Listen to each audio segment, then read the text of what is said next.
Oke, nah tadi juga sempat dibilang pernah mengisi beberapa pos menteri yang berbeda-beda bisa dikatakan Pak. Iya, iya. Di era Bapak Jokowi saja sudah 2 pos gitu ya. Nah ini ada yang bilang Bapak Bambang ini menteri serba bisa berarti. Pak. Oh ya ketiga.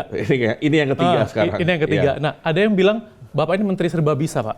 Tanggapan Pak Bambang gimana Pak? Ya tentunya kalau bicara serba bisa ya kita mungkin agak ini ya itu tidak bisa saya sendiri yang menilai, itu silakan siapapun yang menilai, terutama yang pernah bekerja dengan saya, baik di keuangan, di Bappenas maupun sekarang di Ristek. Tapi kalau saya lihat sih, di 3 posisi ini, ketiga-tiganya itu selalu menuntut pendekatan intelektual yang cukup tinggi, ya. Termasuk di Kementerian Keuangan, ya, meskipun sifatnya memang seperti operasional, karena tugasnya mengumpulkan penerimaan dan mendorong terjadinya kegiatan belanja, tetapi bagaimanapun Menteri Keuangan itu sangat strategis dalam rangka menjaga kestabilan ekonomi makro Indonesia, ya, bersama Gubernur Bank Indonesia, Menko Perekonomian dan yang lainnya. Jadi bagaimanapun pendekatan intelektual itu sangat dibutuhkan, ya. Apalagi di Bappenas, ya, di Bappenas ini boleh dibilang karena kita ada lebih di hulu lagi, yaitu di perencanaan, maka otomatis visi 5 tahun, visi sampai 20 tahun, itu harus kita benar-benar dalami, dan mau tidak mau kita harus rajin berinteraksi dengan berbagai pihak, ya. Dan mau tidak mau juga kita harus memakai pendekatan yang rasional, ya. Dan itu sangat dibutuhkan kembali lagi pendekatan yang intelektual.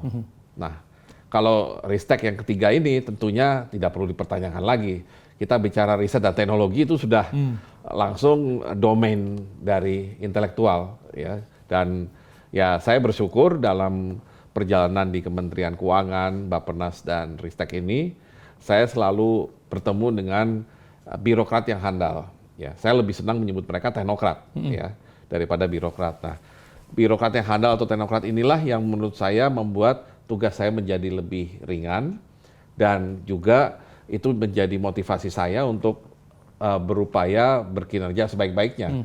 Mumpung sudah dibantu oleh teknokrat yang baik, inilah modal yang sangat kuat untuk kita bisa tentunya memenuhi harapan yang sudah disampaikan oleh Bapak Presiden. Oke, kemudian Pak Bambang misalnya ngomongin soal riset di Indonesia, ini kan ya kita tahu secara data memang kita banyak ketinggalan dengan negara tetangga lah, gitu, nggak usah jauh-jauh. Kalau misalnya dari sepengetahuan Pak Bambang sendiri, memang seperti apa sih Pak potret riset di Indonesia sekarang ini Pak? Ya sebenarnya begini, kalau saya melihat secara umum, ya, potensi sumber daya manusia kita di bidang riset sebenarnya cukup baik. Dalam pengertian para peneliti kita itu sebenarnya pertama mereka itu dedicated, ya, mereka punya dedikasi yang kuat. Yang kedua, mereka juga punya daya tahan dan stamina yang kuat dalam pengertian bisa konsisten terus menjalankan tugasnya. Dan ketiga, mereka juga punya kualitas dan kemampuan intelektual yang luar biasa, ya. Tapi memang yang kurang di Indonesia, yang barangkali membuat Indonesia ketinggalan bahkan dibandingkan beberapa negara tetangga kita, adalah ekosistem dari riset itu sendiri, di mana riset ini masih dianggap dalam tanda petik suatu kemewahan, ya. Jadi artinya kemewahan itu artinya ya ini bukan kegiatan prioritas, ya. Seolah-olah riset itu hanya kerjaannya orang-orang pinter, tanpa suatu kaitan atau turunan kepada aktivitas realnya. Jadi masih asing gitu ya Pak? Masih suatu yang asing dan eksklusif. Jadi yang melakukan riset ya mereka-mereka itulah yang di perguruan tinggi, mereka-mereka lah yang kutu buku misalkan. Padahal kalau kita lihat lebih jernih lagi, ya, meskipun betul orang seperti Albert Einstein pasti kita menganggapnya itu memang orang yang unik. Tapi kita harus melihatnya lebih daripada profil orangnya. Riset yang dilakukan, terutama di negara maju, apalagi yang sudah sampai level Nobel, itu adalah riset yang kemudian menciptakan suatu invensi, suatu temuan yang baru, yang bisa menciptakan terobosan. Nah, terobosan apa? Terobosan dalam kehidupan, misalkan terobosan dalam penyembuhan penyakit, bisa juga terobosan dalam membuat suatu produk, dan terobosan dalam menciptakan efisiensi. Nah, ini yang kadang-kadang belum terlihat. Jadi seolah-olah kegiatan riset di Indonesia itu adalah keasikan dari kelompok tertentu. Hanya demi misalkan reputasi akademis atau reputasi di bidang risetnya itu sendiri. Padahal riset itu dibutuhkan karena dia adalah yang paling hulu. Ya, kalau kita ingin menciptakan inovasi, kita harus mulai dari yang hulu, dari riset dasar, masuk riset terapan.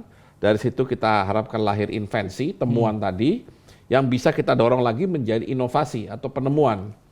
Nah, inovasi itu juga belum selesai karena kita ingin inovasi ini benar-benar akhirnya bisa menjadi yang dikomersialkan, ya. Akhirnya bisa dinikmati oleh masyarakat secara luas, tidak hanya oleh kelompok kecil tadi. Nah, ini yang ekosistem ini yang belum terbentuk. Nah, dibentuknya BRIN dalam kabinet ini menekankan bahwa inovasi ini akan menjadi prioritas penting dari pemerintahan 5 tahun ke depan. Karena itu inovasi masuk di portofolio kabinet. Nah, kenapa kita butuh inovasi? Karena kita tahu masa depan yang kita hadapi ini dalam jangka waktu 5 tahun ke depan adalah revolusi industri keempat. Ya.